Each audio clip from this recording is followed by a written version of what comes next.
আমাদের যে ছাত্র ভাইদের উপরে হামলা হয়েছে এবং ছাত্র ভাইরা যে নিহত হয়েছে সেই প্রতিবাদে বিক্ষোভ সমাবেশ এবং বিক্ষোভ মিছিল এবং ছাত্র সমাবেশের উদ্দেশ্যে আমরা টাং রোডে জনসমাবেশ আয়োজন করেছিলাম, কিন্তু আমাদের সাধারণ শিক্ষার্থীদের ব্যানারে ছাত্রলীগ নির্বিচারে আমাদের মা বোনদের গায়ে, আমাদের শিক্ষার্থীদের গায়ে হামলা করেছে।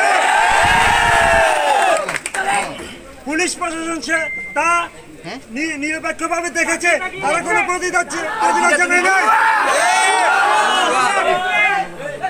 আমাদের মা বোনদের গায়ে তারা হাত দিয়েছে, ছাত্রদের গায়ে ছাত্রদের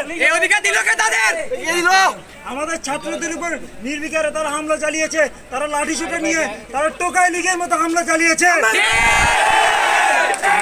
আমার ভাইয়ের রক্ত, আমার বোনের রক্ত। হঠাৎ করে দেখতে পাই যে ওই 0 পয়েন্ট কেন্দ্রে কিছু লোকজন হঠাৎ করে রাস্তা আটকে দেয়। রাস্তা আটকে দেওয়ার পরবর্তীতে আমরা অফিসার ইনচার্জ এবং সদর সার্কেল সহ আমরা এখানে আসে আমরা দুই পক্ষ কারা এবং কী জন্য আটকিয়েছে কথা বলার আগেই তাদেরকে আমরা রাস্তা থেকে সরাইয়ে ফেলি এবং রাস্তা থেকে সরাই যান চলাচলটা স্বাভাবিক করে ফেলি। এবং কে কার উপরে কী জন্য আক্রমণ করেছে এই বিষয়টা এখনও আমরা স্পষ্ট না।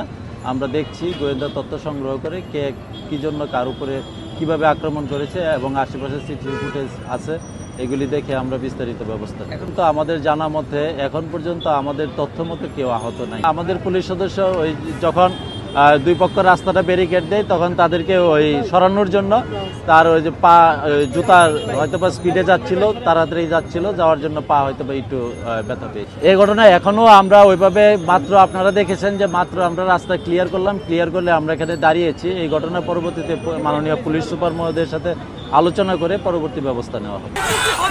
শুরু হয়ে গিয়েছে